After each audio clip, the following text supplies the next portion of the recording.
Bonjour à tous, j'espère que vous allez bien. Aujourd'hui on se retrouve pour la première partie de mon update lecture du mois de novembre. Alors première partie, ça fait déjà 3 semaines, on est le 23 novembre, il me reste plus qu'une semaine. Et je suis contente parce que même s'il me reste encore une semaine et que j'aimerais encore lire 4 livres, hein, j'y crois, j'ai déjà lu 5 livres. 5 livres, sachant que mon ratio habituellement, dans la normale, c'est 1 livre par semaine. Voilà. Hein même si sur les 5, il y en a 2 qui ont été faits sur une seule semaine. Voilà. Bref, vous verrez parce qu'ils sont gros, c'est pas ma faute. Donc, tout d'abord, le premier livre que j'ai lu, qui était à cheval sur octobre-novembre, c'est celui-ci. C'est Plume, le tome 1, Les Anges d'Elysium de Olivia Wildenstein, je crois que c'est. Et c'est des éditions NR New... NR, je sais plus qui c'est NR. Bref, alors, ce livre-là, cette saga-là existe en 3 tomes. 3 tomes, je me suis déjà procuré le tome 2 et tome 3 dès que j'ai terminé celui-là. Et chaque tome est sur des couples différents. Mais il faut les lire dans l'ordre quand même, parce que sinon vous comprenez pas de quoi parlent les gens. Voilà. Chaque tome a une jaquette, et la jaquette en fait nous dévoile certaines choses. Mais sauf qu'il faut avoir fini le livre pour comprendre. Et moi, en regardant le livre maintenant, je comprends. Je comprends certaines choses. Donc, je vais vous lire le dos. Ce devait être une mission rapide. Si quelque chose a bien été rapide, c'est la vitesse à laquelle j'ai échoué. Ledge, 20 ans, est une jeune plumable qui doit récupérer toutes les plumes de ses ailes pour devenir une véritable ange. Il ne lui reste plus qu'un mois pour accomplir sa mission. Elle accepte donc de réformer l'âme Jarod Adler, 25 ans, chef de la mafia parisienne et pêcheur de la pire espèce. Si Ledge parvient à convaincre Jarod d'accomplir une seule bonne action, elle a une chance de gagner 100 plumes, plus qu'il n'en faut pour accéder à Elysium, la terre des anges. Ce dont elle ne se doute pas, c'est que le charme ténébreux de Jarod va lui coûter des plumes. Elle a la ferme intention de le sauver et lui de la détruire, jusqu'à ce qu'il prenne conscience qu'en détruisant ses ailes, il brise aussi son cœur. Un cœur qu'il rêverait d'entendre battre rien que pour lui. Désolée, ça va jouer. C'est incroyable, c'est incroyable. Alors, n'ayez pas peur, c'est gros, ça peut faire peur, mais là on perd tout ça, on perd tout ça, on perd tout ça, on perd tout ça. Il y a énormément de dialogues.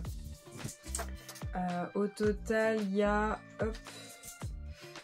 538 pages. 538 pages et ça va très vite. Ça va très très vite. Je l'ai enchaîné. Franchement, quand vous êtes à fond dans l'histoire, ça va très très très vite. Et en fait, dans cette histoire, donc on suit Ledge qui est dans... c'est un genre... c'est comme un genre d'internat qu'ils ont, les plumables. Donc les plumables, c'est les anges du bas du grade, hein, vraiment tout en bas. Quand ils naissent, ils ne connaissent pas leurs parents. Ils les connaissent pas, ils vont direct dans l'internat. Et en fait, ils apprennent tout, la vie et tout, l'école et tout ça. Et en réformant des humains, donc en les aidant en faisant des bonnes actions, ou en les aidant à changer, je sais pas, quelqu'un qui boit, en essayant de l'aider à qu'il ne boive plus, je parle de l'alcool bien sûr, ça lui fait faire une bonne action et tout ça, et comme ça, il gagne des plumes. Et en fonction de la difficulté de l'action, voilà, ils gagnent plus ou moins de plumes.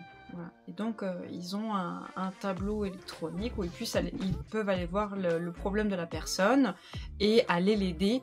Ils sélectionnent pour aller l'aider, comme ça personne ne va se mettre en même temps qu'eux. Il n'y aura pas plusieurs anges au même endroit. Et donc il va se passer quelque chose qui va faire que Ledge a besoin de récupérer beaucoup de plumes très rapidement. Vraiment très très rapidement. Je vais pas vous dire le pourquoi, je vous laisse la surprise. Et du coup, elle va trouver Jarod qui peut lui rapporter beaucoup, mais alors beaucoup de plumes.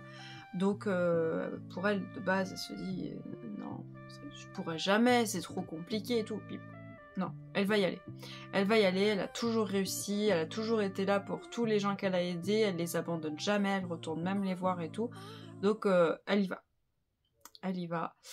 Sauf que elle va apprendre des choses sur Jarod. Beaucoup de choses. Et franchement, au début, il y a eu un petit truc qui a fait « Oh, alors toi mon coco, je sais, tu dois savoir quelque chose. » Et du coup, au final, Jarod, on va en savoir plus sur lui. Vraiment plus. Et j'étais un petit peu triste de ne pas en avoir encore plus sur lui. J'aurais aimé en avoir encore plus. Et du coup, vous doutez bien, il fait partie de la mafia. Hein. C'est pas Jojo. Hein. Donc voilà. Dans ce livre, on a du smut. On a de la violence. Donc faut quand même y penser aussi. Mais... c'est pas non plus vas-y je me lâche direct. Non, on est quand même sur une... Par contre, faut pas oublier que Ledge, c'est une plumable, une ange qui connaît pas tout. Voilà, ils apprennent pas tout les anges, il y a des choses ils savent pas. Donc faut pas oublier, non, faut pas vous dire ah, elle est bête. Non, il y a des choses elle ne les sait pas. Elle ne les sait pas, donc faut quand même vous mettre un petit peu aussi à sa place des fois. Et franchement c'est incroyable, et plus d'une fois j'étais en mode mais Ledge, fais pas ça, et jusqu'à la fin mais la fin ça m'a tué le cœur, franchement ça m'a tué le cœur. Et le tout dernier personnage qu'on voit du livre, j'avais envie de les triper. Mais ce personnage-là, je le hais. Je le hais. Et savoir qu'il est dans le tome 2... je le hais. Mais franchement, ouais, par contre, je vous préviens, ça va vous détruire le cœur. Hein. Ça va vous détruire le cœur. Mais il est incroyable. Et j'ai hâte de lire le tome 2 et le tome 3. Et je me demande comment elle va faire pour que le tome 2 soit vraiment aussi bien que le tome 1. Parce que les deux personnages qui sont prévus dans le tome 2, je sais pas. Déjà d'une, je les vois pas du tout ensemble. Et de deux, je sais pas. Déjà qu'il y en a un, je l'aime pas, et l'autre, ouais, bof. À voir. Ensuite, j'ai lu le tome 1 de La Balade funèbre. Et le tome 1, c'est sur Arts et Merci, donc écrit par Megan Banem, des éditions Milady. Alors, c'est une saga qui est en 3 tomes, et les 3 tomes sont sur des couples différents. Au cas où, sachez que le tome 2 est prévu pour le 15 janvier 2025, et le tome 3, pour le moment, n'a pas de date. Il n'a pas de date de sortie pour le français, sinon en anglais il est déjà sorti. Donc, déjà le livre magnifique, hein, il est tout doré et tout, la dorure ne se barre pas, elle tient très bien, il est très très beau. On nous dit, Arts est un ranger chargé de patrouiller les contrées magiques de Tanria. C'est un travail ingrat qui lui laisse le temps de réfléchir à la solitude. Merci, elle n'a jamais un moment pour souffler. Elle essaie de maintenir à flot l'entreprise familiale de pompes funèbres au mépris d'abrutis comme Arts qui semble avoir le don de se manifester quand elle n'a plus aucune patience. Après une énième dispute avec Merci, Arts écrit sur un coup de tête une lettre sans véritable destinataire. À sa grande surprise, il reçoit une réponse, une missive anonyme, la première d'un échange de plus en plus intime. Si seulement Arts savait qu'il a mis à nu son âme à la personne la plus exaspérante du monde, Merci.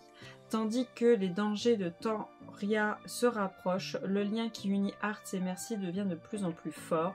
L'amour naissant entre eux survivra-t-il à la découverte que leur chair correspondant se trouve être leur pire cauchemar?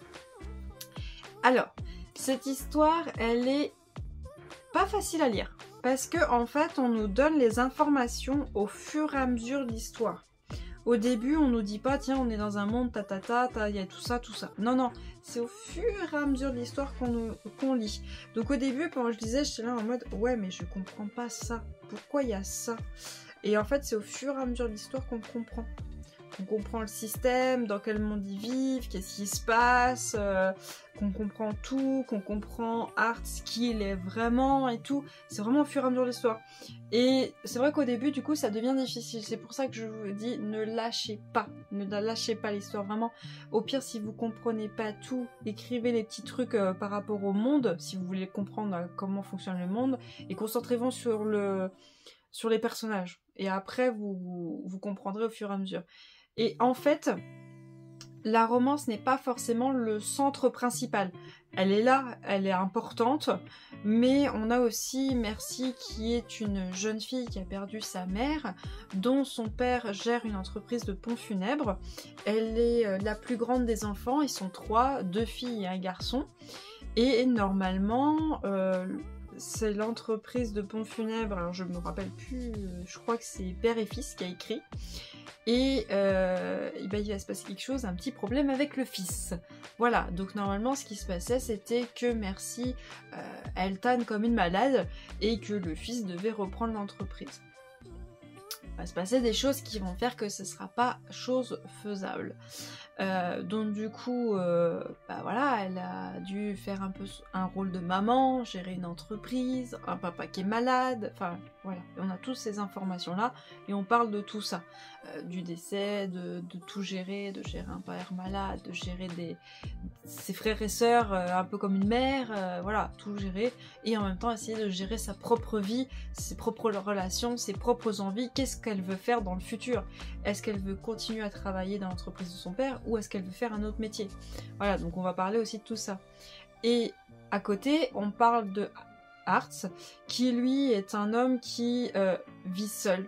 Il vit seul parce que en fait, il a grandi entre guillemets seul. Je vous donne pas toutes les infos de son enfance. Et il a eu un mentor qui considérait comme son père, quoi. Et donc du coup, il voit le monde par rapport au regard de ce mentor. Mais son mentor, est-ce qu'il avait réellement raison sur certains points? Voilà. Et donc du coup, on a tout ça. On a ces deux personnes-là qui vivent leur vie et tout ça et qui ne peuvent pas se piffer. Tout simplement parce qu'en fait, leur monde, c'est un peu un peu en mode western. Un peu, entre guillemets, mais c'est totalement différent. C'est pas des chevaux qui montent. Je vous laisserai voir, ils montent pas sur des chevaux. Mais c'est un peu style western. Et en fait, on a un système où on avait des anciens dieux qui ont fait des enfants. Et les enfants ont créé un autre monde. Et le monde des enfants, c'est là où vit Merci, où vit les gens normaux. Sauf que dans l'autre monde, celui des anciens dieux, il se passe des choses pas très cool. Il y a des esprits qui rentrent dans le corps des cadavres qui ont un pancréas. Si le cadavre n'a pas de pancréas, l'esprit ne peut pas rentrer dans le corps. Voilà, bon, assez simple à comprendre pour moi. Et ben en fait, quand les esprits rentrent dans le corps de cette personne n'est pas vraiment là, en fait ça devient un zombie. C'est un genre de zombie qui attaque les gens, qui les mange et tout, voilà, bref. Et donc Arts, lui, son travail, c'est d'aller dans le monde des anciens dieux, de tuer les zombies, d'enlever le pancréas, et de regarder les gens. Maintenant, les gens, en fait, ils ont une clé autour du cou. Si ils en ont acheté une, bien sûr, il faut que tu en achètes une quand tu naisses, qui dit ce que tu veux si jamais tu meurs. Donc, je vais être amenée à telle pompe funèbre, j'ai acheté tout ce qu'il faut, tout est prévu. Voilà. Un peu comme quand tu achètes avant que tu décèdes, savoir ce que tu veux faire. Et donc, le problème, c'est que il y a eu une loi qui est passée, c'est que les gens qui n'ont pas de clé, ils doivent aller aux pompes funèbres qui ont été établis pour les gens qui n'ont pas de clé. Sauf que à cette période-là, quand cette loi est passée, il y a très peu de pompes funèbres qui étaient intéressés, genre c'était de la perte d'argent, nanana et tout. Sauf que Merci, elle, vu qu'elle devait gérer une entreprise qu'elle connaissait pas tellement parce qu'elle était jeune, elle s'est dit non mais ça peut être de l'argent en plus, ça peut être intéressant parce que du coup c'est l'État qui va nous payer par rapport à ces gens qui n'ont rien. Et donc du coup, il y a beaucoup de gens qui n'ont pas de clé, qui vont chez Merci. Et sauf que Arts ne peut pas la piffer. Vraiment pas. Et donc du coup, bah, il doit souvent aller chez elle. Voilà. Donc du coup, on a tout ça. Et vous me direz, mais comment est-ce que des esprits peuvent aller dans le monde des anciens dieux alors qu'il n'y a plus rien là-bas? Bah parce que soi-disant, il y aurait un gros pactole là-bas à essayer de déterrer. Donc du coup, il y a des gens qui rentrent frauduleusement dans l'ancien monde. Alors, c'est assez compliqué comment rentrer, mais dites-vous que pour aller d'un monde à l'autre, c'est genre la porte des étoiles. Voilà. Moi, j'ai essayé de mettre ça comme ça parce que j'avais beaucoup de mal à comprendre le système pour aller d'un monde à l'autre. Donc je me suis dit, allez, on va dire que c'est une genre de porte des étoiles. Voilà. Mais c'est un peu plus complexe que ça pour passer d'un monde à l'autre. Voilà. Et franchement, c'était trop bien. J'ai adoré suivre Merci, qui est une femme vachement forte. C'est pas une femme toute maigre et tout ça, non, c'est une femme qui a des formes et tout. Hein, voilà. Elle est géniale. Et j'ai adoré suivre Art, qui lui, des fois tu dis mais mec, arrête. Et en fait non, tu comprends pourquoi il est comme ça, tu comprends son enfance, tu comprends tout. Et en même temps, j'ai adoré suivre le système du monde et tout tout comprendre, tout savoir comment ça a fonctionné, comment les choses sont devenues comme ça et tout ça. C'est génial. Franchement, c'est trop bien. J'ai adoré. J'ai énormément rigolé. Tous les verts là, c'est les moments où j'ai rigolé. Les rouges, c'est là où c'est vraiment très spicy. Spicy, c'est pas tellement, on n'a pas tellement, mais il y en a. Et par contre, je sais plus d'autres, j'ai mis autre chose, mais je sais plus quoi. J'ai mis Impossible, c'est le tout premier bisou. Mais je vais pas vous dire où il est, parce que sinon je vais vous gâcher. Et oui, j'ai vu une faute. C'est un moment heureuse qui tu sois venu. Au lieu d'avoir écrit que, il y a écrit qui. Mais bon, c'est la seule faute que j'ai vue à la lecture. Et oui, alors, il jure beaucoup, énormément.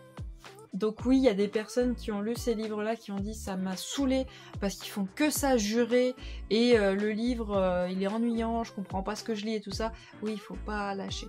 Faut pas lâcher. Il y a beaucoup de personnes qui n'ont pas aimé, mais ils ont lu qu'un quart du livre. Faut pas lâcher. Faut y aller. Et en fait, une fois que vous avez lu l'histoire, vous êtes là en mode oh j'ai adoré. C'était trop bien. C'est trop bien. Et c'est vrai que le premier quart du livre, j'étais en mode il est pas sûr d'aimer, je crois que je vais le DNF. Et au final, j'ai continué. Oh, j'étais là, mais non, mais ça allait avec ça. Mais what? Et non, c'était trop bien. Mais c'est vrai que les jurons, ils sont en roue libre. Ils sont en roue libre. Et il y en a un. D'ailleurs, il y a il y a un couple homme-homme dedans, d'ailleurs. Et il y en a un qui est avec un homme, et il est tout le temps en train de dire sur la scène des tchouch, voilà, faut pas dire les mêmes mots que lui. Il est tout le temps en train de jurer là-dessus. Je suis là en mode mais allez gars, t'es chiant là, arrête. Mais ouais, il y a beaucoup de jurons, faut passer outre. Je crois que nos deux personnages principaux ils jurent pas tellement, c'est vraiment ceux qui sont autour qui jurent tout le temps. Mais moi j'ai passé les jurons, je fais ouais, c'est leur façon de parler, on passe outre. Mais sinon j'ai adoré et j'ai trop hâte. De toute façon, le 15 janvier sort le tome 2, c'est sûr que je vais le chercher. C'est sûr et certain. Et même si les deux autres personnages, tu vois, je les connais pas plus que ça, on les a vus un tout petit peu, bah j'ai quand même envie de connaître la suite parce que en fait le monde me plaît. Le système du monde me plaît et j'ai adoré. Par contre, c'est vrai que la période de Noël, c'est pas trop la période pour les lire. Parce qu'il fait chaud là-dedans. On est dans le désert, hein, un peu style western. Et on est avec des zombies. On est dans une entreprise de pompes funèbres. Ouais, c'est pas le moment à Noël, c'est pas le moment. Donc voilà, je préfère vous le dire. Au pire, peut-être le demander au Papa Noël et vous le lire dès qu'il fait un petit peu chaud ou alors attendre Halloween, mais c'est pas le moment de le lire. Voilà. J'ai oublié de vous dire pour ce livre-là, faites attention. On a des débuts de chapitres comme ceci, vous voyez, avec une clé. Et des débuts de chapitres comme ceci avec des fleurs. Faites attention, ça ne veut pas dire que c'est merci ou Arts qui parle. Faites attention, ça peut être n'importe lequel. Il n'y a pas de petites images par rapport à chaque personnage. Hein. vous le savez, vous comprenez tout de suite qui c'est qui parle quand vous commencez le chapitre, mais faites attention, la petite image là ne veut pas dire qui c'est qui parle. Ensuite, un livre qui m'a pris une semaine pour le lire, mais une semaine jour pour jour, hein, parce que 617 pages. Les braises de la guerre de Carissa Broadbent, c'est une saga en 3 tomes et la saga c'est la guerre des cœurs égarés de chez Bookmark dans la collection Lost Kingdom. Le tome 2 est déjà sorti. Donc moi c'est la version brochée, hein. Ça existe en relié c'est des épées. Voilà. Et le tome 3 est prévu pour le 5 mars 2025, si je ne me trompe pas. Voilà, oui, il est pas repoussé. Donc, j'ai lu ce tome 1 là, parce que le tome 2 sortait déjà. Et première chose que j'ai à vous dire, c'est faites gaffe à vos poignets. 617 pages, ça pèse. Ça pèse, j'avais très mal au poignet, très très mal. Je lisais au maximum sur une table parce que c'est très lourd, très lourd. Ça explose les poignets. Bon après ça tient super bien ouvert, il n'y a pas de problème quand vous êtes sur une table. Sauf quand vous êtes au début, bien sûr. Quand vous êtes au début, ça se referme. Voilà. Mais sinon, ouais. Donc, l'histoire, parce que c'est ça qui nous intéresse. On nous dit une ancienne esclave, un guerrier reclus et une magie noire qui va unir leur destin. Une ancienne esclave qui lutte pour la justice, un guerrier reclus qui ne croit plus en rien, une magie noire qui va unir leur destin. Arrachée à sa terre natale alors qu'elle n'était qu'une enfant, Tisana a dû apprendre à survivre seule, avec rien d'autre qu'un esprit vif et un soupçon de magie, une tâche déjà ardue qui prend un tournant des plus mortels quand elle tente de racheter sa liberté et manque de mourir. Désespérée de sauver le meilleur ami qu'elle a laissé derrière elle, Tisana part trouver les ordres, la plus puissante organisation de magie au monde. Pour rejoindre leur rang, la jeune femme se voit contrainte de suivre l'apprentissage de Maxentarius Farlion, un mage de feu reclus et sublime qui méprise ses supérieurs.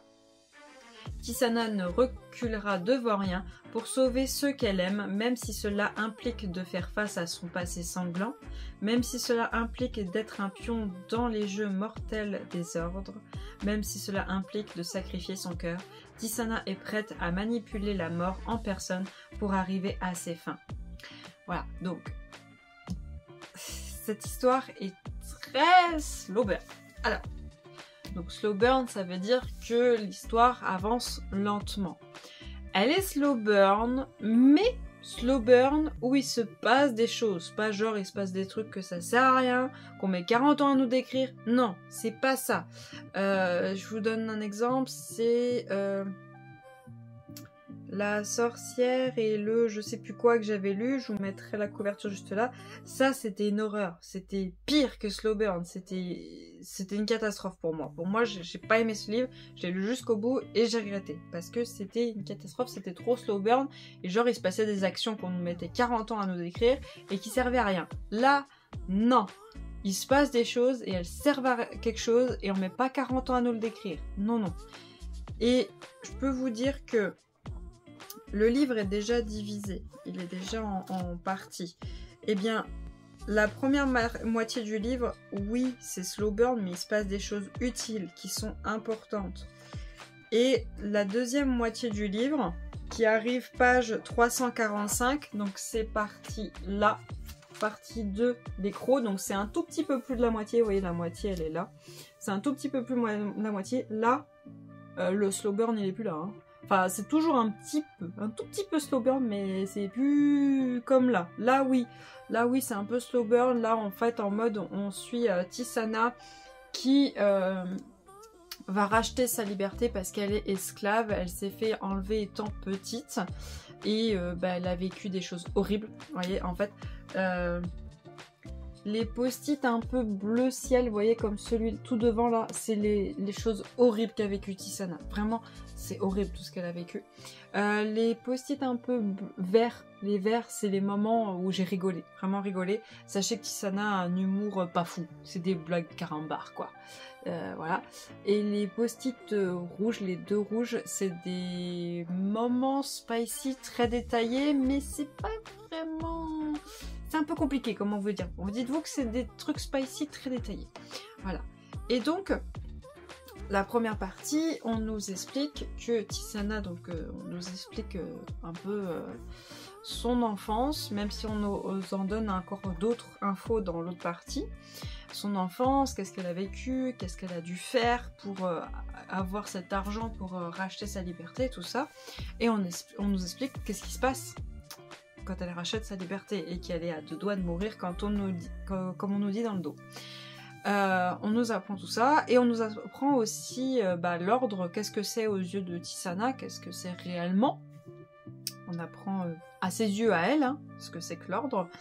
Et en fait, ça va finir que on va se retrouver avec Tisana qui va être envoyée chez Maxentarius pour qu'il lui apprenne quelques petits trucs de magie pour qu'elle puisse passer l'examen auprès de l'ordre pour pouvoir les rejoindre. Parce que tu peux pas rejoindre l'ordre comme ça, non, faut passer un examen et après tu pourras les rejoindre. Sauf que elle peut pas attendre 40 ans, normalement il faut attendre je sais plus combien de temps avant de pouvoir passer l'examen. Elle, il en est hors de question, elle a laissé son meilleur ami derrière elle, elle veut y retourner pour aller le sauver, il est hors de question qu'elle attende longtemps. Donc on lui dit ok, t'as tant de temps, il faut que tu te speed pour monter en magie et pouvoir faire l'examen qui est dans tant de temps. Tu pourras pas avant. Donc Maxentarius, lui, il veut plus rien avoir à faire avec l'ordre. Il a vécu des choses horribles qu'on apprend. Je crois pas qu'on les apprend dans la première partie, je crois qu'on les apprend dans la deuxième. Il a vécu des choses horribles et non, c'est une tête de mule, il en est hors de question qu'il l'entraîne. Il veut pas qu'elle rejoigne l'ordre, donc elle se débrouille. Tu te débrouilles, je t'aiderai pas. Et donc du coup ils sont dans leur petite maisonnée, la petite maisonnette de Maxentarius, voilà, dans son coin. Lui il a déménagé loin, très loin de l'ordre. Et donc elle fait tout pour se débrouiller quoi. Et en final on apprend que y a un système de royauté dans cette première partie et que c'est pas cool cette royauté, il y a des choses horribles. Et on apprend aussi les amitiés de Maxentarius, ses amis qu'il a et tout ça. Et franchement, ses amis, je les aime bien. Ses amis, je les aime bien. Donc on apprend ces petites choses-là, on apprend que Tisana, elle apprend un petit peu la magie et tout ça. Et là, Maxentarius, il va apprendre aussi ce qu'elle a vécu en tant qu'esclave. Qu'est-ce qu'elle a vécu. Et quand il va voir son dos, donc vous le voyez là, et vous y apprenez dès le début comment elle a eu ça, ça va l'énerver. Et il va comprendre en fait pourquoi est-ce qu'elle veut rejoindre l'ordre. Dans un sens, il est contre, mais en même temps... pour lui, c'est pas possible que ces gens-là soient pas punis. Non, c'est pas normal qu'elle ait vécu ça, donc au final, il va accepter de l'aider. Il va accepter de l'aider qu'elle puisse rejoindre l'ordre et tout ça. Et arrivé la deuxième partie, c'est là que ça va beaucoup bouger. On va apprendre pourquoi Maxentarius déteste autant l'ordre, pourquoi est-ce qu'il est aussi reclus, pourquoi est-ce qu'il est seul, dans un sens, et pourquoi la générale de l'ordre a un passé avec Maxentarius dans les deux sens du terme. Pourquoi est-ce qu'il la déteste et tout. Et on apprend plein de choses. Et en même temps, on a un troisième personnage qui nous rejoint à partir de la partie 2. Et ce personnage, moi j'aimerais bien en apprendre encore plus. Et à la fin du livre, j'étais là en mode... Attends, j'ai pas tout compris. Qu'est-ce qui s'est réellement passé entre ce personnage et Tisana? Vraiment, il me manque quelques infos. Peut-être qu'il faudrait que je relise, mais... Du coup, j'attends le tome 2. Enfin, je l'ai déjà récupéré maintenant, mais j'ai trop envie de lire le tome 2. Et en même temps, je sais qu'il est slow burn, donc il faut que je prévoie du temps pour le lire. Mais je veux en savoir plus sur ce troisième personnage et Tisana. Du coup, on en est où? Qu'est-ce qui se passe réellement? Et c'est tellement incroyable. Et Tisana, waouh! Elle est incroyable déjà de base, elle est quand même très forte comme femme, mais après elle devient incroyable. Et Maxentarius, quand t'apprends qui il est, ce qu'il peut faire, il est incroyable. Et c'est vrai qu'on apprend qu'en fait Tisana, elle a vécu des choses horribles, mais elle a dû faire des choix qu'elle n'a pas eu le choix de faire, tout ça pour avancer parce qu'elle n'a pas eu le choix. Et c'est incroyable. Franchement, c'est incroyable. Je vous le conseille, mais dites-vous, prévoyez-vous du temps. prévoyez-vous du temps. C'est combien je vous ai dit? Je sais plus. 617 pages, donc moi j'ai mis une semaine. Il y a la première partie, j'ai eu du mal. Parce que c'est slow burn. Ça avance, tranquillement. C'est pas slow burn. Ça avance pas. Non, non, ça avance. Ça avance.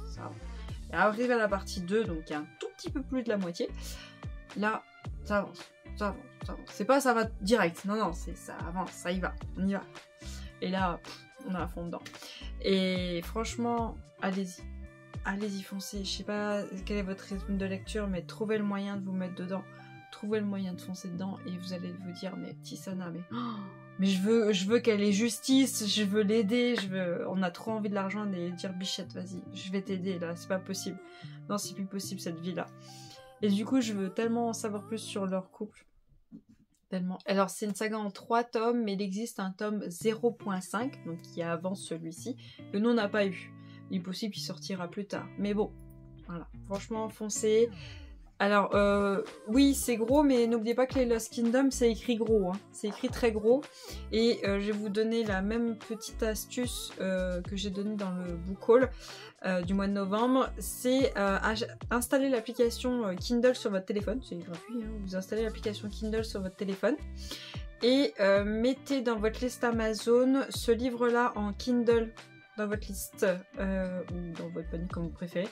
Et surveillez si le format Kindle va pas être en promo.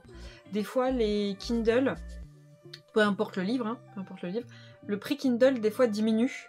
Et donc, genre, je sais pas, je vais vous donner un exemple, je crois qu'il a 17 € lui en Kindle. Donc, quand même, ça fait cher hein, pour un livre en brochet à 22. Je crois qu'il est dans les 17 ou 12, je sais pas. Mais des fois, ces livres-là, ils passent à 2,99 des fois.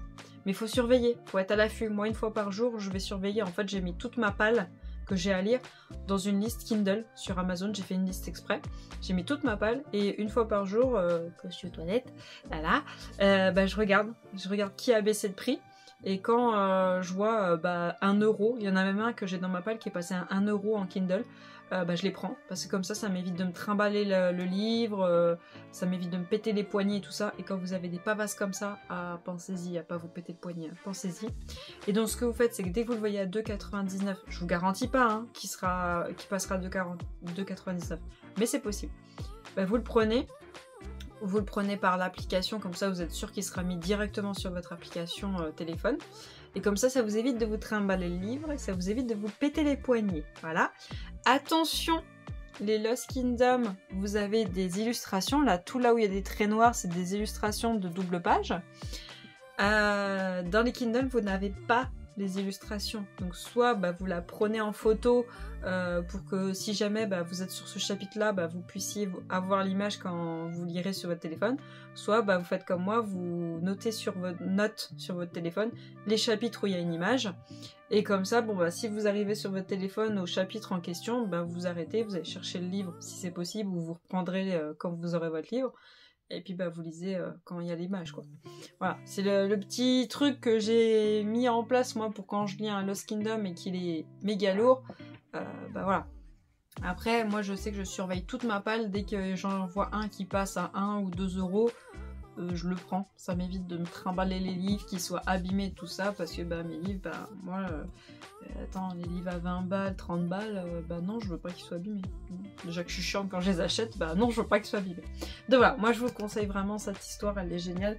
Par contre, oui, c'est un peu slow burn. Attention. Ensuite, j'ai lu... Oui, j'ai lu le tome 1 ensorcelé de Lara Thalassa des éditions Roncière et c'est la saga Damnation Memoria. C'est une saga en 2 tomes, le tome 2 est déjà sorti et aujourd'hui, on est le 23 novembre, je devais me procurer le tome 2, sauf que vu que j'ai le tome 1 en relié, je voulais le tome 2 en relié. Il est plus trouvable. Il n'y a plus aucun magasin ne l'a en relié, donc du coup je l'ai commandé, je l'ai fait commander en magasin, je le récupère dès qu'ils l'ont, parce que je voulais pas le prendre en brochet alors que j'ai celui-là en relié. Sachez-le, cette saga est beaucoup aimée. Donc, dans cette histoire, on nous dit Selene rêve d'intégrer le chapitre de la Jusqu'à Noire. Alors, le chapitre, c'est pas très bien traduit sur certains petits mots, donc je vous explique. Le chapitre, c'est l'école de sorcières dans la Jusqu'à Noire. La Jusqu'à Noire, c'est une université où il y a des écoles pour chaque créature. Il y a les loups-garous, je crois qu'il y a les failles, je crois. Et on a les sorcières, et je crois que c'est tout. Il y a peut-être autre chose, mais voilà. En gros, la Jusqu'à Noire, c'est l'université, et le chapitre, c'est pour les sorcières, c'est l'école des sorcières, si vous voulez. Donc, on nous dit, Selene rêve d'intégrer le chapitre de la Jusqu'à Noire. Pour être admise, les candidats doivent se livrer à une quête magique que la jeune sorcière décide de réaliser en Amérique du Sud. Lorsque son avion est détourné par une force surnaturelle, Selene puise dans ses pouvoirs afin de se faire atterrir en pleine jungle, où elle réveille par mégarde Menmon le damné, un puissant enchanteur. Celui-ci est convaincu que Selene est son épouse et qu'elle lui a jeté une malédiction 2000 ans plus tôt pour le condamner au sommeil éternel. Accepter la Jusqu'à Noire, Selene s'efforce de laisser cette mésaventure derrière elle. Mais contre toute attente, Menmon débarque sur le campus, assoiffé de vengeance et également déterminé à lui prouver qu'ils sont faits l'un pour l'autre. Selene ne peut nier le désir ardent qu'il éveille en elle, l'ivresse qu'elle ressent à son contact. Serait-elle réellement son âme sœur ? Lorsque plusieurs sorcières sont retrouvées mortes sur le campus, Selene est forcée de s'interroger. Menmon est-il responsable ou le danger réside-t-il ailleurs? C'était trop bien. J'ai dévoré le livre en 2 jours. 2 jours. Top chrono. C'est énorme pour moi. 2 jours et il fait 474 pages. C'est énorme pour moi.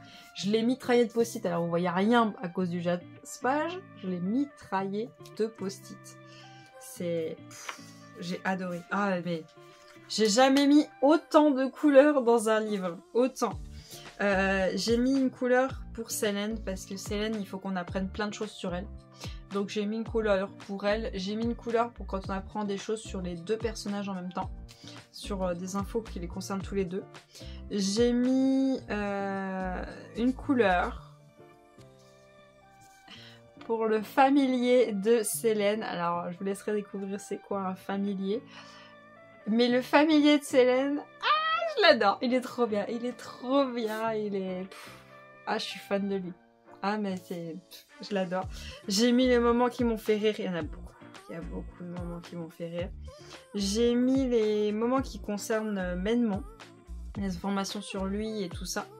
J'ai mis des moments où il y a un rapprochement entre les deux. Bon, j'ai mis aussi un post-it pour les moments spicy. Et j'ai mis des post-it pour les meurtres. Parce qu'on apprend aussi des choses. Donc, il y a beaucoup de choses dans ce livre. Il se passe énormément de choses. Et on n'a pas du tout le temps de s'ennuyer. Et on n'a pas envie de lâcher le livre. Et on veut en savoir encore. Ah non, mais c'est trop bien. Bon, par contre, la fin m'a un peu déçue pour Menmon. Menmon, je commençais vraiment à l'apprécier, ce personnage et tout. Et la fin, j'étais en mode, mec, t'étais obligé de faire ça pour avoir ce que tu veux. Franchement. Ça commençait à bien aller entre eux, puis Menmon, il a fait un truc à la fin, j'étais en mode, gars, t'étais obligé de faire ça. Donc du coup, il m'a un peu déçu. Il est tombé dans mon estime, quoi. Vraiment tombé très bas. Donc du coup, voilà. Et j'attends d'avoir le tome 2 pour voir si Menmon va remonter dans mon estime. Mais rien que le tome 1, pépite. En fait, on a Selene qui souffre de perte de mémoire. Et en fait, c'était pas de base, elle avait pas de perte de mémoire, tout allait très bien et tout ça. Et à partir d'un certain moment dans leur vie, les gens, je crois que c'est fin collège, un truc comme ça, si on pourrait situer à peu près, ils ont un truc qui s'appelle, je crois, l'éveil, enfin un truc comme ça. Et donc leur pouvoir se réveille. Et en fait, Selene, elle a appris que quand, ça dépend, quand elle utilise sa magie, en contrepartie, elle perd de la mémoire. Elle perd de la mémoire et malheureusement, elle ne sait pas qu'est-ce qu'elle va perdre. Est-ce qu'elle va perdre de la mémoire par rapport à des choses qui sont passées il y a 10 ans ou est-ce qu'elle va perdre la mémoire par rapport à des choses qui sont passées il y a 2 minutes? Voilà, donc elle ne sait pas. Du coup, la Jusqu'à Noire ne veut pas d'elle. Comme il lui explique, si jamais on vous prend, on va devoir vous faire utiliser votre magie. Et à quoi ça sert de vous faire utiliser votre magie si c'est pour que vous perdez la mémoire? Donc Selene leur prouve par A plus B qu'elle est organisée, qu'elle a des planeurs, qu'elle a des cahiers de partout qui reprend toute sa vie et tout ça. Donc si elle oublie quelque chose, elle a juste à aller voir le cahier. Elle a des post-it de partout pour pas qu'elle oublie d'aller acheter telle ou telle chose. Elle a tout est prévu et tout ça. Et ils lui disent non, ça ne suffit pas, c'est pas possible. Donc ils lui disent, vous savez quoi, on vous met des conditions pour que vous puissiez rentrer. Vous allez devoir faire un... Comment ils ont appelé ça déjà ? Une quête magique plus élevée que les autres. Normalement c'est une quête normale, c'est un petit truc de rien du tout. Mais vous allez devoir faire une quête plus élevée que les autres et vous allez devoir trouver votre familier. Trouver son familier, c'est extrêmement compliqué. Il y a des sorcières, elles l'ont jamais trouvé. Donc, Selene n'a pas le choix. Par X, par Y, elle va se retrouver en Amérique du Sud. Et là, comme on nous dit, elle va réveiller Menmont. Donc, je vous laisse voir comment elle le fait. Et elle va aussi rencontrer son familier. Ah, je l'adore son familier. Ah, j'en suis fan du début jusqu'à la fin. Je l'adore. J'aurais aimé qu'on l'ait un petit peu plus, mais bon, voilà. Et à la fin, il se passe quelque chose entre elle et Menmont vu qu'elle l'a réveillée. Et puis elle dit, je vais retourner à l'école, je vais leur expliquer tout ce qui s'est passé et tout ça. L'école pour eux, elle a fait une quête qui était très bien. En plus, elle revient avec son familier. Rentre. Hein. Rentre dans l'école, hein. On voulait pas de toi, mais là, c'est pas le choix. Hein. Vu ce que t'as fait, maintenant, on n'a plus le choix, on est obligé de te garder. Donc du coup, elle va rentrer dans cette école de sorcières. Et donc, il va se passer plein de choses dans cette école de sorcières avec les personnages et tout ça. Et elle a aussi une meilleure amie à elle qui est dans l'école, qu'elle venait voir de temps en temps pour voir son ami, parce que voilà. Et franchement, c'est trop bien, le système de l'école et tout, le truc avec Menmont, le truc avec son familier, sa pote, les meurtres et tout. On est là, mais attends, qu'est-ce qui se passe ? Ça vient d'où ? C'est qui et tout ? Et puis même, Selene, quand elle utilise ses pouvoirs, on est en mode, mais what ? Mais comment est-ce qu'elle peut faire ça ? Normalement, elle est tel niveau, donc ça, elle peut pas le faire, et puis tout. C'était trop bien. C'était trop bien.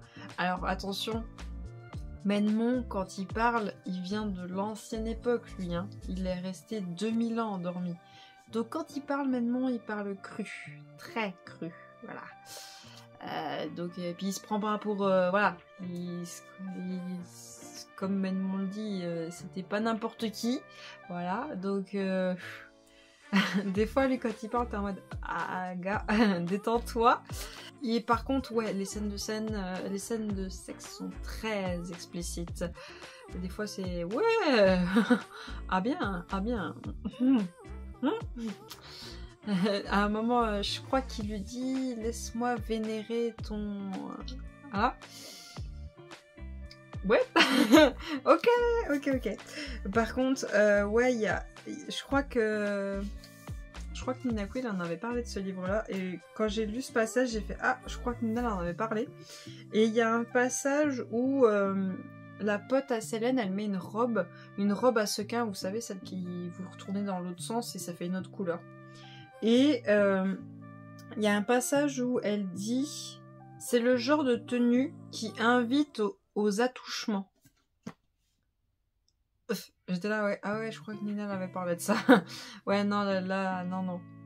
Non, le mot était très mal choisi, très mal choisi. Et je crois que la traductrice en avait parlé, elle s'était excusée que oui, elle n'avait pas choisi le bon mot, mais c'est parce qu'elle avait traduit homo de l'anglais, et donc du coup, pour cette partie-là, elle n'a pas choisi le bon mot. Mais en gros, c'est comme quoi ça donne envie de retourner les sequins. Donc voilà, sachez-le, il y a ce mot-là, il y a une petite erreur. Et le chapitre, à ce qui paraît, oui aussi, ça c'était pas le bon mot pour dire que c'était l'école du côté des sorcières. Mais sinon, tout le reste, franchement, j'ai adoré. Par contre, oui, si vous aimez pas le spicy, si vous aimez pas... Si le fait de parler crûment de ça, ça vous dérange, ça risque de pas vous plaire. Mais par contre, moi, le système de sorcières et tout ça, j'aurais trop aimé qu'il y en ait encore plus d'infos du système de sorcières et tout. Trop hâte. Et là, je crois que le tome 2, je vais pas le faire attendre trop longtemps, parce que C'était trop bien, trop bien.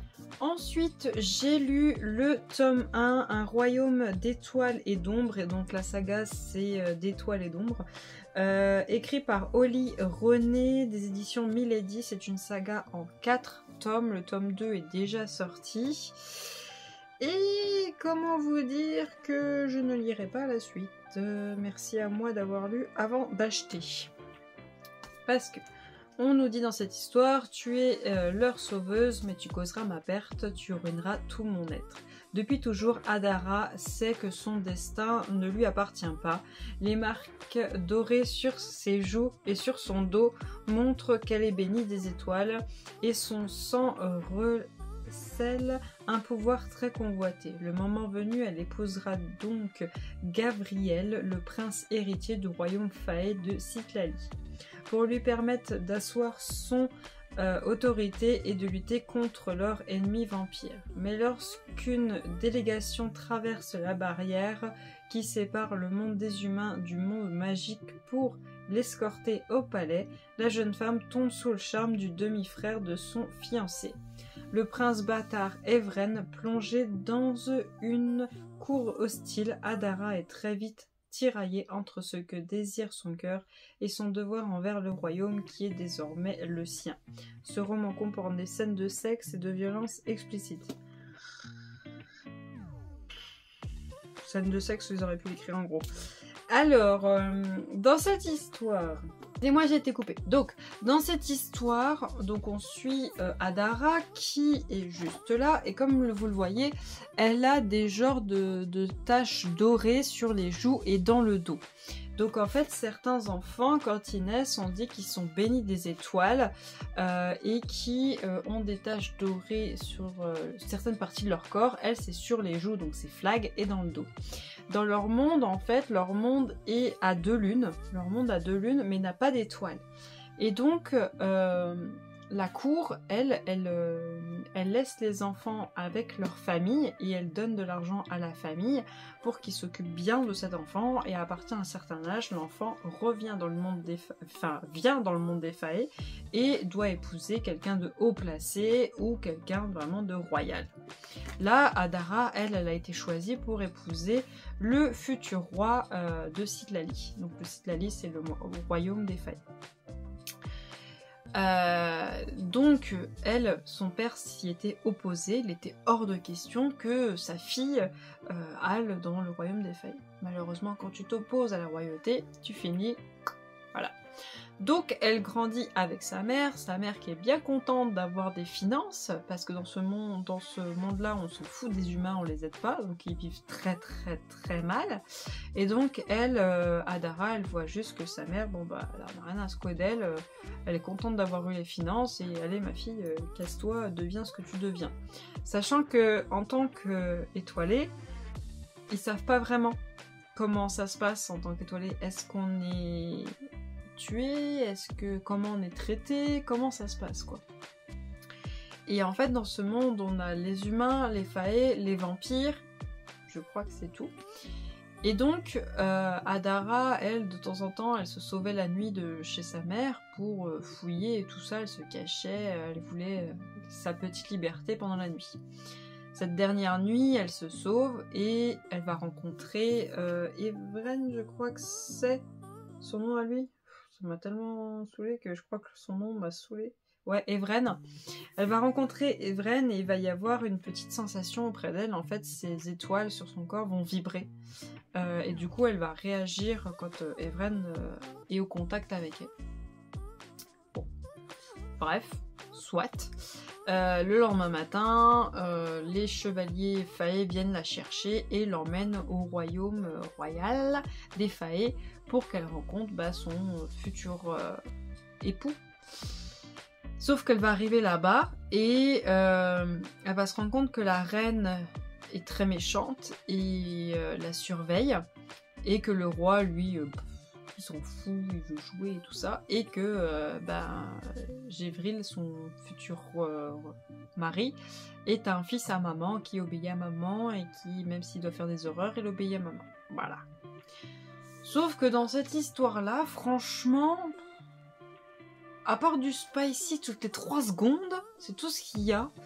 Et... En fait, Adara, elle change d'avis en moins de 10 secondes. En moins de 10 secondes, ça y est, allez hop.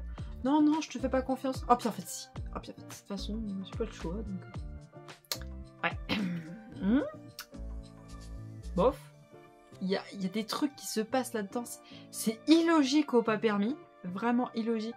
Il y a du spicy toutes les 3 secondes. Tu dis, waouh. Mais comment c'est possible qu'ils ont pu faire ça sans se faire cramer, quoi? Tu te dis, mais c'est pas possible. C'est impossible qu'ils ont pas pu se faire cramer.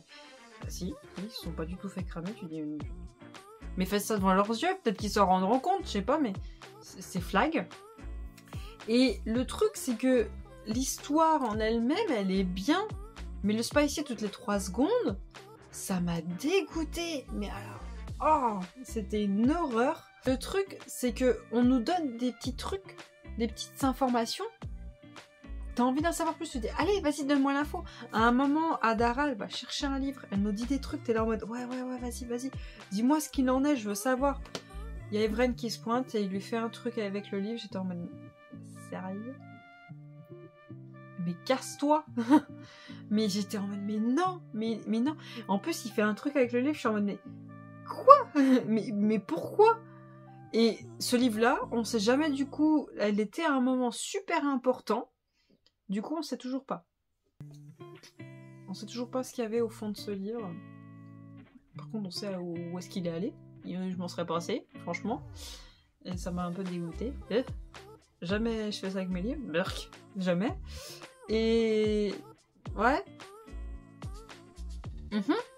Puis à un moment, on nous donne le truc des âmes sœurs et tout. Je suis en mode, vas-y, je veux savoir. Ouais, bah non.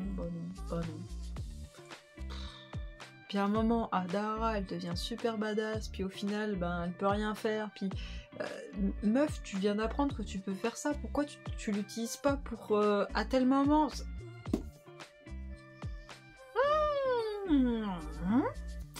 Puis alors, la fin, je la voyais venir, mais à 1000. Parce qu'en fait, on apprend dès le début que Evren, en fait, est le fils bâtard du roi. Donc, le fils bâtard du roi, on nous dit que le roi a fait tac-tac avec une vampire, ce qui n'aurait jamais dû être. Et en fait, le fils a été ramené directement auprès du père. Et dès le début, j'avais compris qui était la mère. Dès le début, j'avais compris qui était la mère d'Evren. Et à la fin, de quoi? C'est elle ta mère et tout? Meuf, t'étais où au début quand il te l'a dit, sérieux? Parce que pour moi, j'étais déjà au courant depuis le début. J'avais déjà compris qui était la mère d'Evren. Ok, d'accord. Puis après, il se passe des trucs, tu te dis, bon, ok, il se passe ça, ok. Mais ça a servi à quoi, en fait? Il y a des trucs qui servent à rien du tout.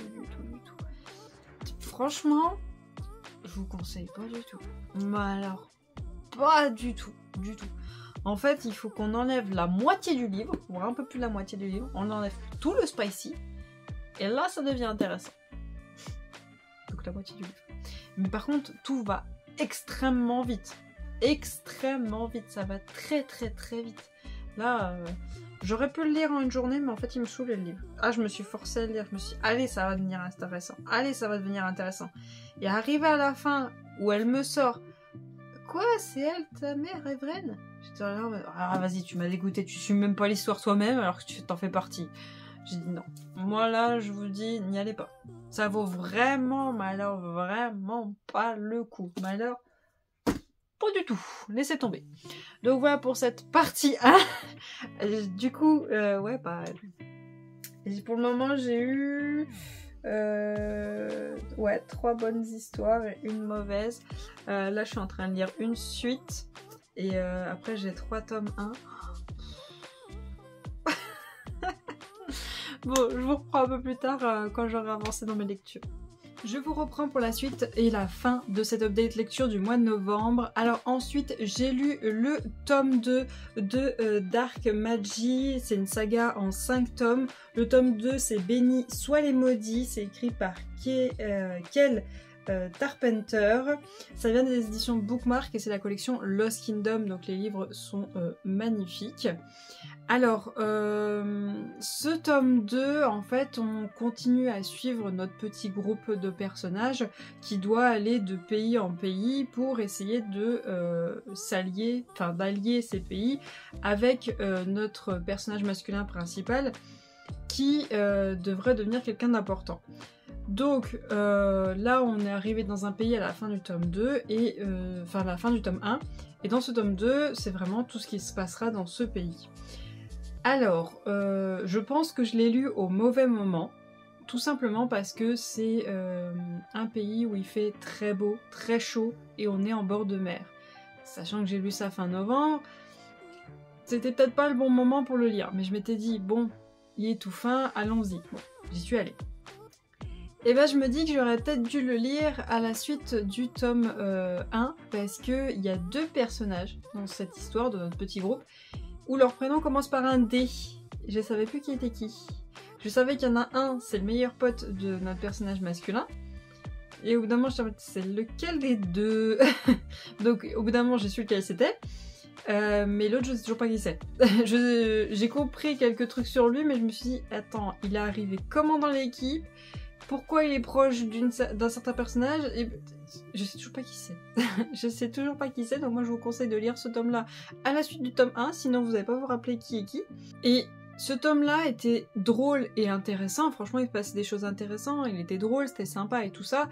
Et on apprend qu'on va avoir un nouveau personnage dans notre équipe aussi, enfin bon, c'était super.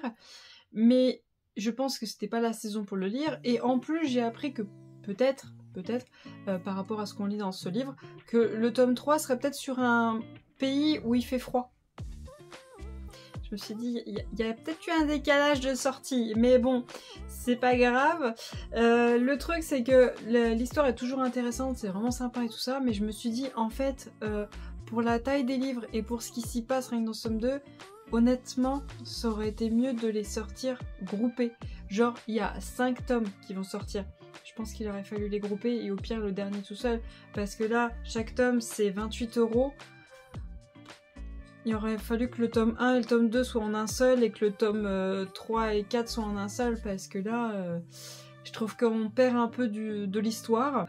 Mais après, c'est une histoire qui est toujours intéressante, qui est vraiment bien et tout. Où on suit toujours notre personnage féminin qui est quelqu'un de très fort, qui n'est pas du tout une chose fragile. Elle a vécu des choses horribles. Maintenant, tout ce qu'elle veut, c'est sa liberté. Mais malheureusement, bon, bah, il lui arrive quelque chose qu'il faut que elle suive notre personnage masculin pour accéder justement à cette fameuse liberté qu'elle veut. Franchement, c'est très intéressant. J'aime beaucoup l'histoire. Mais peut-être que je vous conseillerais vraiment de l'enchaîner. Peut-être attendre que tout soit sorti et de l'enchaîner. Bon, si vous voulez les versions comme ceci, achetez-les dès que vous les voyez, parce qu'au bout d'un moment, ces versions-là, on les trouve plus. Donc vous aurez que la version brochée. Mais si franchement, vous voulez pas la version reliée comme ça, attendez que tous les brochés soient sortis, prenez-les tous d'un coup. Sinon, bah, achetez au fur et à mesure les reliés, puis lisez-vous l'histoire d'un seul coup.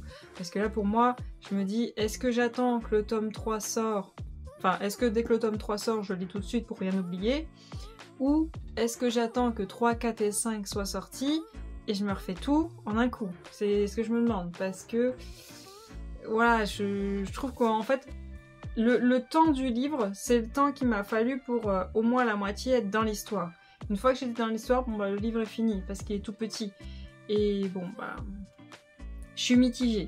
J'aime toujours notre personnage féminin, le personnage masculin m'intrigue toujours, enfin bon c'est toujours intéressant, mais à un moment j'étais vraiment en mode, attends, son pouvoir à lui déjà c'est quoi? Et elle, attends, pourquoi elle peut faire ça? Pourquoi ça elle comprend pas qu'elle peut le faire? J'étais en mode waouh! Voilà, il y a beaucoup d'éléments dans l'histoire, et le fait d'être coupé à chaque fois, voilà, mais... J'aime toujours cette histoire. Ensuite, le dernier livre que j'ai lu au mois de novembre, qui est plutôt un abandon, c'est le tome 1 de la trilogie Les Ombres de nos âmes de Jess Saylor. Le premier sorcier qui vient des éditions... Je retiens jamais la maison d'édition, donc c'est ce logo là dans la collection Romantasy. Les trigger warning, on est là, voilà.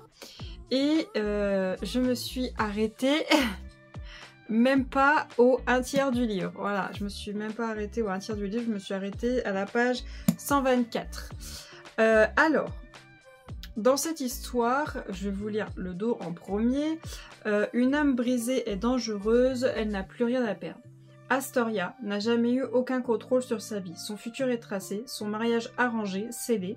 Condamnée à épouser un homme qu'elle n'aime pas, Astoria est submergée par une rage dévastatrice et un besoin vital de libérer ses pouvoirs. Mais c'est impossible. Dans l'empire de Midland, les hommes sont aux commandes et les gouverneurs dirigent et tirent les ficelles pour atteindre leur ambition politique. Les femmes n'ont pas voix au chapitre et doivent restreindre leur utilisation de la magie. Enfin, c'était le cas, jusqu'à ce qu'elle fasse un pacte avec lui, cet homme, ou plutôt cette ombre ténébreuse, sortie du puits. Si ses traits sont invisibles, sa voix grave a le don d'apaiser l'âme d'Astoria. Malgré son arrogance exaspérante, il semble en savoir beaucoup sur la manière de faire tomber les gouverneurs afin de prendre sa revanche sur cette société inégalitaire et pourrie jusqu'à la moelle. Astoria va devoir lui faire confiance, quitte à ce que cela se retourne contre elle et l'expose à des dangers bien plus mortels. Alors, le dos donne trop envie. Mais sur 124 pages, je peux vous dire que je n'aime pas le peu que j'ai lu.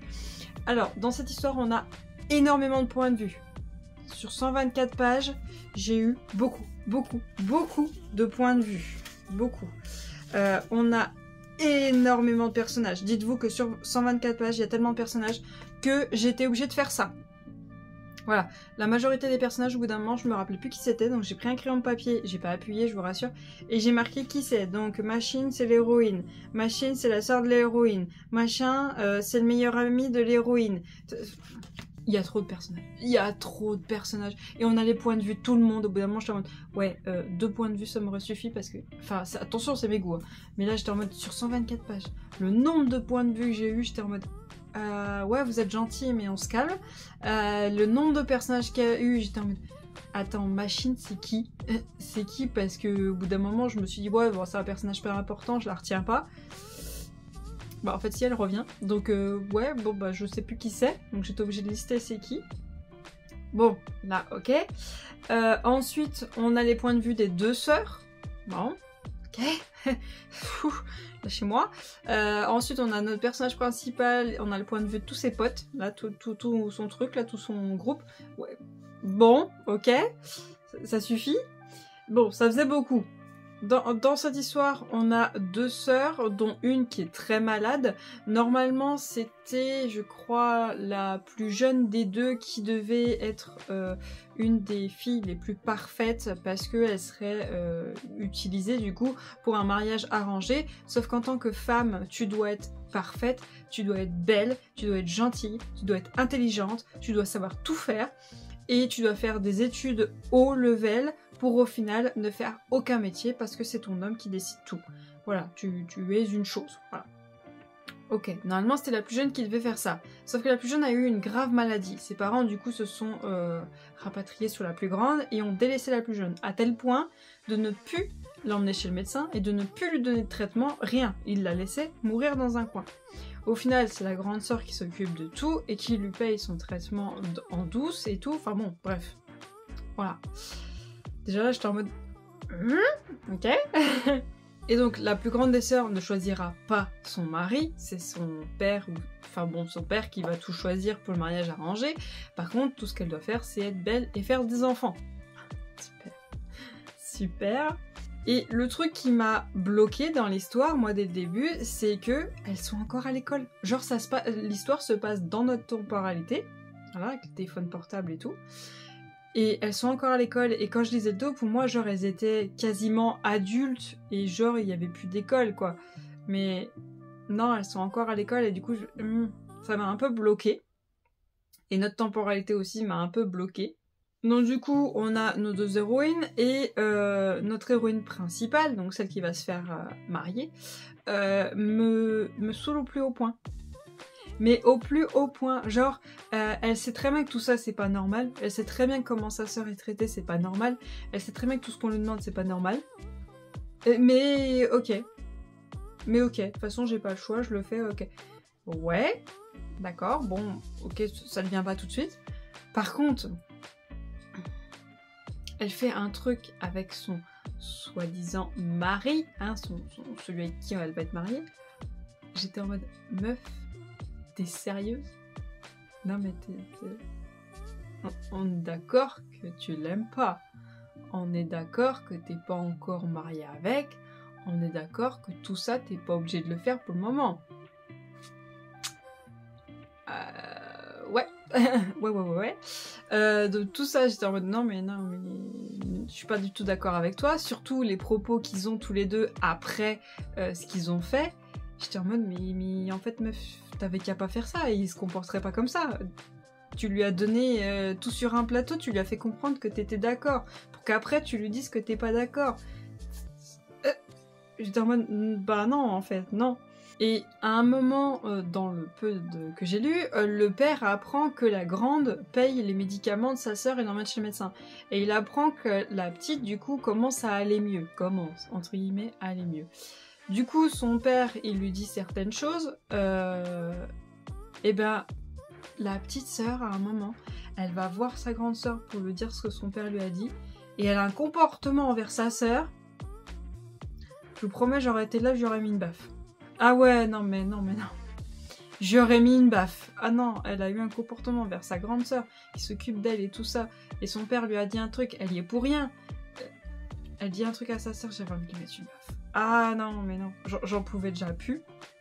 Et l'histoire m'a tellement dégoûtée. Vous voyez, le peu que j'ai lu, le nombre de post-it que j'ai mis, le peu que j'ai lu, et ben c'est tous les moments où ça me dégoûtait quoi. J'étais en mode mais non en fait, non. Et le peu de moments où j'ai trouvé un passage stylé, j'en ai trouvé un sur les 124 pages. Des infos importantes, bon bah j'en ai trouvé 3 par rapport au pouvoir et tout ça que j'ai essayé de retenir parce que vu qu'il y a plusieurs personnages, je peux retenir les pouvoirs de tous les personnages aussi, au passage. À un moment, j'ai mis un post-it, j'ai mis en mode mais quoi? À quel moment tu peux dire ça? Enfin bon, il y a un passage, ça m'a dégoûté et les moments mais dégueulasses. Ah mais il y en a sur 124 pages, 1, 2, 3, 4, 5, 6, 7, il y a 7 moments déjà, j'étais en mode mais non, mais non, c'est pas possible, je peux pas. Et donc du coup je me suis dit Emma, t'as mis une semaine déjà, t'as mis une semaine à lire 124 pages, 124 pages, non, habituellement on va dire 100 pages c'est par jour, et encore, même pas, d'habitude j'en fais plus, et là je me dis en mode t'as lu 124 pages sur 5 jours, je me suis dit arrête-toi là. Arrête-toi là, t'es en train de te faire une panne de lecture, t'as une palle, elle tient même plus dans la bibliothèque, donc c'est pas la peine. C'est pas la peine, je me suis dit ouais, arrête-toi là, c'est pas fait pour toi, c'est pas grave, il y a plein de livres, il y a plein d'histoires, il y en a pour tous les goûts. Donc oui, il y a peut-être plein de personnes qui aiment, il y a des personnes que je suis qui ont adoré cette histoire, et si ça se trouve, je passe à côté d'un truc, ça se trouve dès que j'aurai passé les 1/3 du livre, donc qui est, hop, là, voilà, vous voyez ce qui me manque, ça se trouve après ça devient génial. Mais j'étais en mode non, ça passe pas. Ça passe pas, tu bloques, tu t'arrêtes là, voilà. On arrête les frais. Donc, moi, j'ai pas aimé, mais si ça se trouve, vous allez adorer. C'est pour ça que je vous dis, allez voir d'autres avis sur ce livre. Si ça se trouve, ça va super bien passer pour vous. Donc voilà pour cette update lecture. J'espère quand même que cette vidéo vous aura plu. Moi, en tout cas, je vous remercie d'avoir regardé jusqu'au bout. N'hésitez pas à me dire en commentaire ce que vous avez réussi à lire, vous. En tout cas, moi, je vous souhaite une très bonne journée et à bientôt. Salut!